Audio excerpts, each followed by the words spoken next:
आपके लिए नई सीरीज़ लेके आए हैं और आपके राइट शो के बारे में बताने के लिए द कॉन्सेप्ट ऑफ अरेस्ट। आइए देखते हैं आज अरेस्ट के क्या क्या मतलब मायने निकल के आते हैं और कैसे किन किन हालातों में अरेस्ट किया जा सकता है। चलिए शुरू करते हैं। Codified under section 41 to 60 of chapter 5 of the CRPC 1973। ये 41 सेक्शन 41 एंड 60 के चैप्टर 5 में लेट डाउन किया गया है।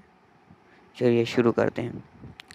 अरेस्ट का मतलब पहले क्या होता है। The term arrest can be define a seizure a forcible restraint, मतलब बंदी बना के रखना। An exercise of power can be deprive to a person of his her liberty. अब क्या है भाई, अगर अरेस्ट करते हैं तो उनकी लिबर्टी छिन जाती है, हमें right to freedom of movement नहीं है। अब हम डिटेन कर लिए गए हैं और विद इन द कन्फाइनमेंट में रहेंगे, सरकार के ही ऑफिशियल के ही पास रहेंगे। हम अपने right to freedom of movement को नहीं बता सकते कि हम अपनी पावर को रिगेन नहीं कर सकते। It is an important tool for bringing an accuse before the court. अब क्या है, अरेस्ट करने के बाद होता है कि अरेस्ट करने के बाद ये एक्यूज़ को कोर्ट के सामने ले जाया जाता है, जिससे उसके मतलब क्राइम किया है कि नहीं किया है, to decide by the court whether they have committed crime और नॉट।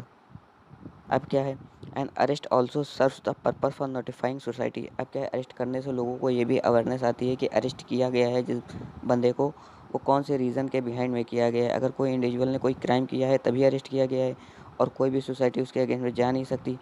अगर पता चल जाता है लोगों को कि इसने ये क्राइम किया है, और दूसरा भी जो सोसाइटी में रहता है वो क्राइम दोबारा ऐलान नहीं करेगा, इससे अवेयरनेस भी फैलती है।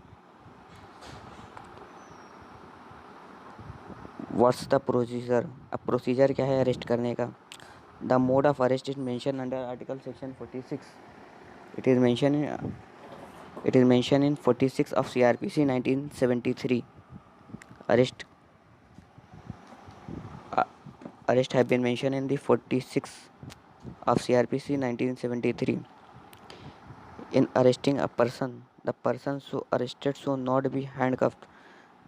अब जो भी पर्सन अरेस्ट हुआ है उसको हैंडकफ नहीं लगाया सकता, हथकड़ी नहीं पहना जा सकती जब तक कि वो मजिस्ट्रेट से ऑर्डर ना ले ले इसके बारे में।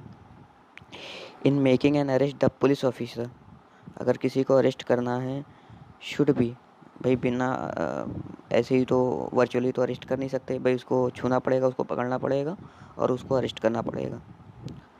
अगर वुमेन की बात आती है तो वुमेन के लिए क्या होता है, ओरल कस्टडी रिक्वायरमेंट होती है, और इनको जो अरेस्ट करती हैं वो वुमेन ही ऑफिशियल अलाउड की जाती हैं उनको अरेस्ट करने के और उनको टच करने के लिए।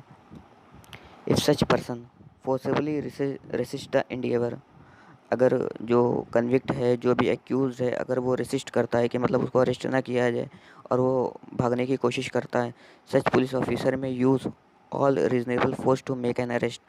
अब ये क्या है, इसमें कि पुलिस अपनी एक्स्ट्रा फोर्स या एक्स्ट्रा जो भी उनके अंडर में है, उनके संविधान के हिसाब से है, उस हिसाब से उनको अरेस्ट करने के लिए हर एक हथकंडा अपना सकती है। अब क्या है, when to a person arrest. अब कैसे मतलब कब अरेस्ट होता है। For securing the attendance of the accuse at trial.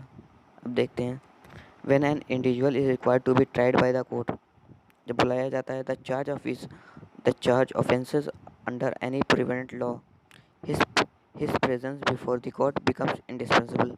The power can be exercise into two situation. अब पावर दो सिचुएशन में एंजॉय की जाती है। वेयर द कोर्ट बिलीव्स, अगर कोर्ट को लगता है that the person summon has absconded और will fail to turn up, नहीं मतलब वो कर नहीं पाएगा और फेल हो जाएगा। B, where the person has failed to appear before the court, या वो जो पर्सन है, जो एक्यूज है, वो कोर्ट के सामने पेश नहीं हो पाता है और रीजनेबल रीज़न नहीं दे पाता है। However a summon case, the court must issue a summon at the first instance and only when the accuse fail to appear a service of summons the court can issue a warrant. तो फिर क्या, court warrant issue कर सकती है उसको arrest करने का। For removing obstruction to police, अगर कोई भी बाधा डालता है पुलिस के काम करने में या उसके अरेस्ट करने में किसी को भी, तो कौन कौन से प्रोविज़न है और क्या क्या मतलब उसके साथ किया जा सकता है। Under section 41 sub clause 1, any person who obstruct the working functioning of the police officer और execution of their duty would be liable to be arrested, भाई उसको अरेस्ट कर लिया जाएगा जो भी पुलिस की एडमिनिस्ट्रेटिव की बांधा डालेगा उनके केस में, उनको अरेस्ट कर लिया जाएगा। Thereby such officer this provision to be ensure the effective discharge of police duties. ये प्रोविज़न इसलिए ऐड किया गया है जिससे पुलिस ऑफिसर बिना किसी प्रेशर के, बिना किसी के रुकावट के अपने फंक्शन को, अपनी ड्यूटीज़ को डिस्चार्ज कर सकें। For retaking a person who is guarded from custody, भाई फिर से उनको अगर जैसे जो भाग गया है उसको फिर से कैसे मतलब अपने उसमें कस्टडी में लाना है। एक अंडर सेक्शन 41 सब क्लॉज 1 में लिखा है, इस रेसिडुअरी प्रोविज़न है that provide that under any circumstances not mentioned in any clause of the section 1 clause 41 clause 1, अगर कोई भी ऐसा है कि उसमें 41 सब clause 1 में नहीं लिखा हुआ है, if the presence of the arrested person, in the case of arrested person, that the person who had escaped from lawful custody should be arrested forthwith by the police।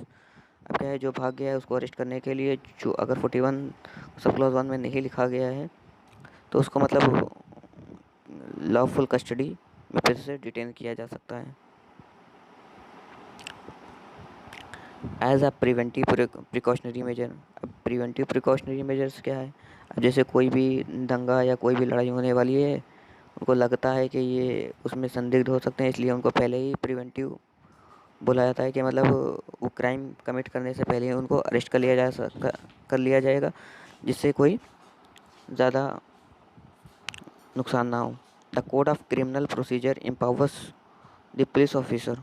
अब क्या है, सीआरपीसी पुलिस को power देता है to take preventive step to prevent the cognizable offence. भाई कोई भी बड़ा ऑफेंस होने से रोका जा सकता है इससे अगर प्रिकॉशनरी स्टेप्स ले लिया जाए पहले से। For instance under section 110 read with section 41 clause 2। अब सेक्शन 110 को 41 सब क्लॉज 2 के साथ पढ़ेंगे।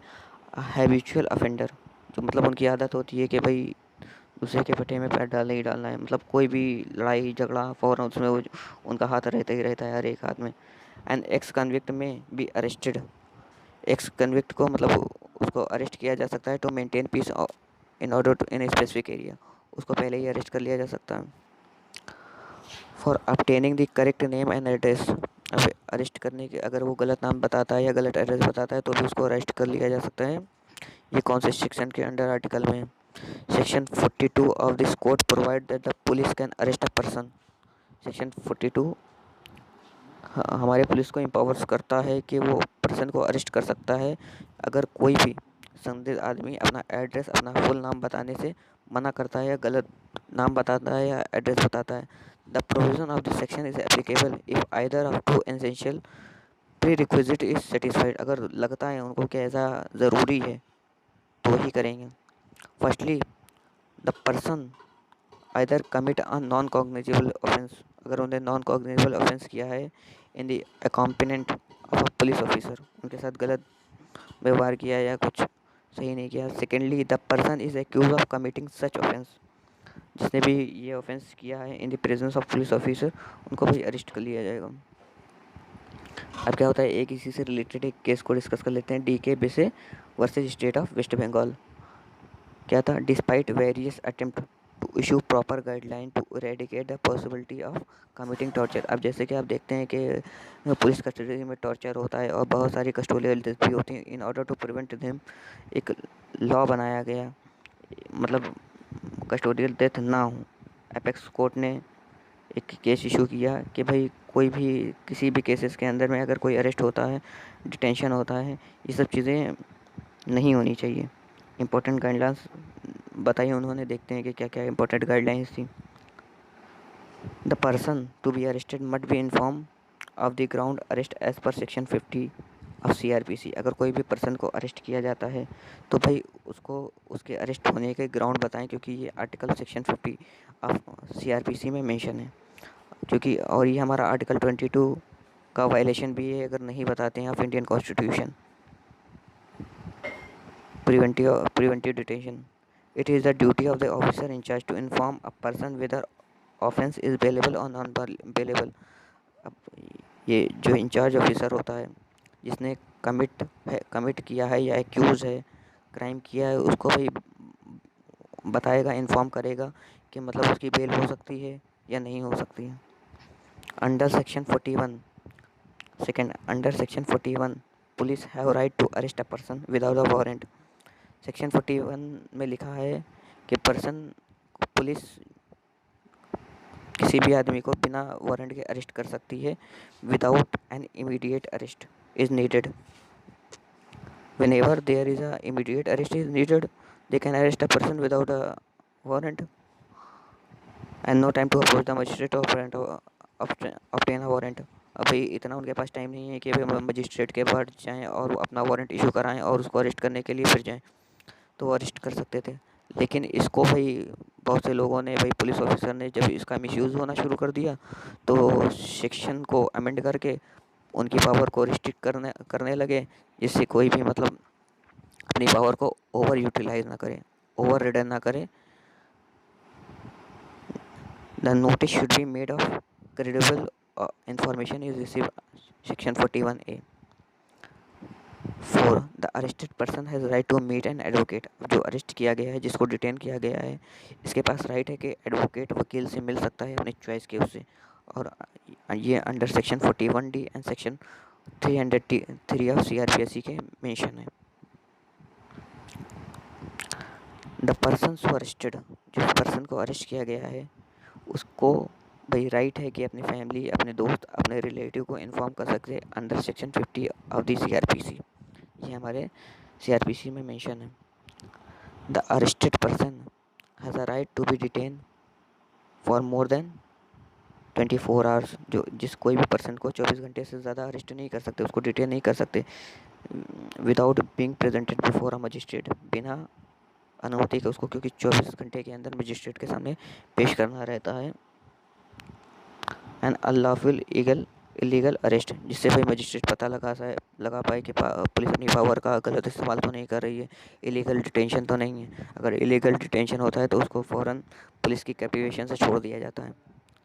This right is also the fundamental right of individual under article 22 of the Indian constitution. ये भी भाई हमारा फंडामेंटल राइट्स है। अगर हमारे इसका वायलेशन होता है under 32, we can move to the supreme court for the violation of the fundamental rights. अब बात करते हैं 5th, the arrested person has a right to remain silence. अब भाई जिस पर्सन को अरेस्ट किया गया है, या एक्यूज़ है या कन्विक्टेड है, उसको भाई चुप होने का अधिकार है वाइल ड्यूरिंग अ इंटरोगेशन। आप तो सोच होंगे बहुत अच्छी बात है। सेक्शन 20 आर्टिकल 20 सब क्लॉज 3 के अंडर में ये मेंशन है कि पर्सन अपने आप मतलब अपनी खुद की गवाही खुद नहीं दे सकता।